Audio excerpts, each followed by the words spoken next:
Si tu cherches une musique, tu trouveras quelqu'un qui dira qu'elle est bonne, et quelqu'un d'autre qui dira qu'elle n'est pas bonne. Chacun, ou que dit-il? Il existe beaucoup d'études qui partent dans tous les sens, un sujet très controversé. Dès que quelqu'un parle de la musique, il a tendance à exagérer, que ce soit en parlant de ses effets néfastes ou de ses prétendus bienfaits. Quelle est la relation entre ton cerveau et la musique? Comment cela affecte-t-il ta vie? Je me souviens encore, il y a longtemps, quand j'ai cherché de la musique sur YouTube et que je l'ai googlé, j'ai trouvé que ce n'était que des bienfaits. Mais après, mes recherches se sont multipliées. Je vais découvrir que tout ça n'est qu'une façade et que quelque chose de bien plus grand est caché.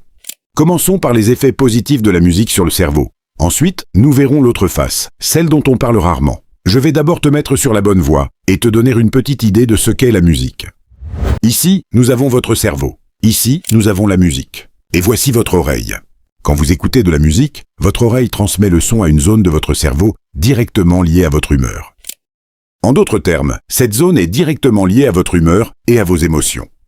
Par exemple, si, dès le réveil, la première chose que vous entendez est une chanson joyeuse, cela peut naturellement vous mettre de bonne humeur. Cela peut vous aider à commencer votre journée de manière positive et avec une bonne énergie.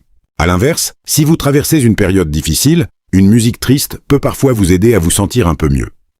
Et c'est une étude que j'avais lue qui le dit. Selon certaines études, lorsqu'une personne est très triste, elle a souvent l'impression que personne ne la comprend ou ne s'intéresse vraiment à ce qu'elle ressent.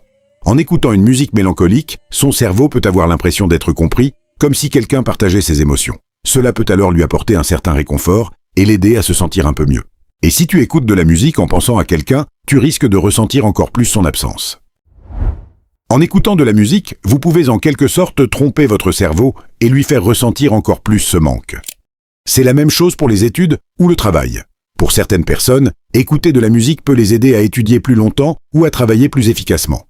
Tout ce que je viens de vous expliquer jusqu'à présent, ce sont les effets positifs de la musique sur votre vie.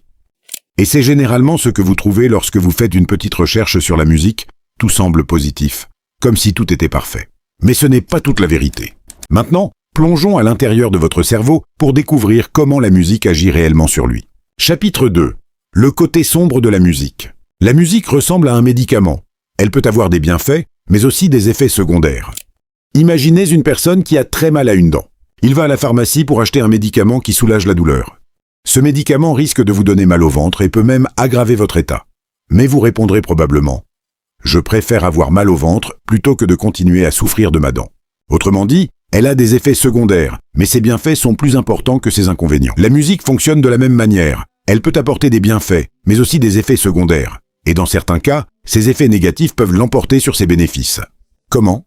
Écoutez-moi bien maintenant. En clair, chaque fois que je lui en donnais, il le mangeait sans aucun problème. En clair, chaque fois que je lui en donnais, il le mangeait sans aucun problème. Quelques années plus tard, j'ai adopté un autre chat. Entre-temps, j'avais commencé à travailler et j'avais un peu plus d'argent. Alors, de temps en temps, je lui achetais du poisson et je prenais vraiment soin de lui. Parfois, je lui proposais du pain. Cette fois, il s'approchait, le reniflait, puis se mettait à miauler. Je me suis demandé pourquoi mon premier chat mangeait volontiers du pain alors que celui-ci, habitué à une nourriture de meilleure qualité, le refusait complètement. Plus tard, j'ai découvert que le cerveau des chats, comme celui de beaucoup d'animaux, fonctionne selon des mécanismes très proches de ceux du cerveau humain. Imaginez une personne habituée à boire son café avec 3 morceaux de sucre. Si, un jour, vous lui servez un café sans sucre, elle ne voudra probablement même pas y goûter.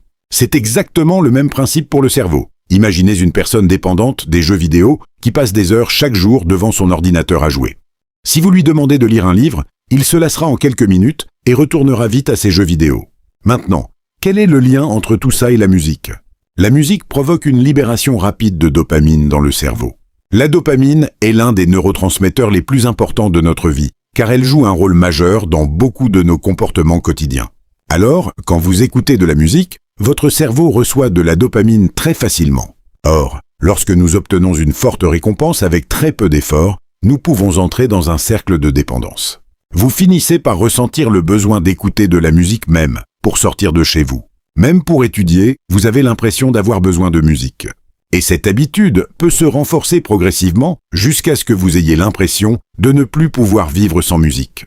Tout cela arrive parce que votre cerveau s'est habitué à obtenir du plaisir avec le moins d'efforts possible. Si vous avez bien suivi, c'est exactement ce qui est arrivé au chat dont je vous ai parlé. À partir du moment où votre cerveau s'habitue à la musique, tout le reste vous semble ennuyeux sans elle. Parce que votre cerveau n'est plus habitué à rester concentré dans le silence. Et ce n'est que le début. Toute votre vie risque d'être bouleversée.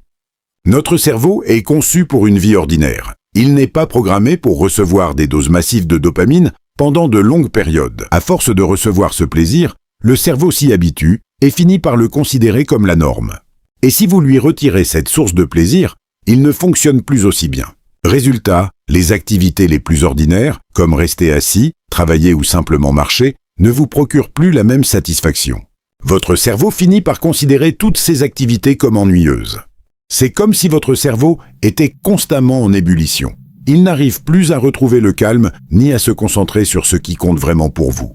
D'accord, maintenant que nous avons parlé des conséquences, voyons ensemble comment s'en sortir. Solution 1. La règle du silence progressif. Détox numérique / audio. Réservez-vous des moments précis dans la journée sans musique ni écouteurs, par exemple, la première heure du matin ou pendant votre promenade, heure du matin ou pendant votre promenade. Commencez par 15 minutes et augmentez progressivement la durée jusqu'à atteindre plusieurs heures sans bruit extérieur, afin que votre cerveau apprenne à se reposer sans stimulation constante. Solution 2.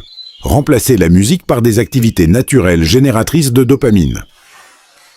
Au lieu d'écouter de la musique en continu, privilégiez des activités qui procurent un plaisir progressif et naturel.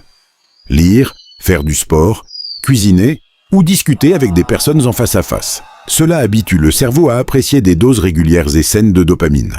Solution 3. Créez des zones sans musique.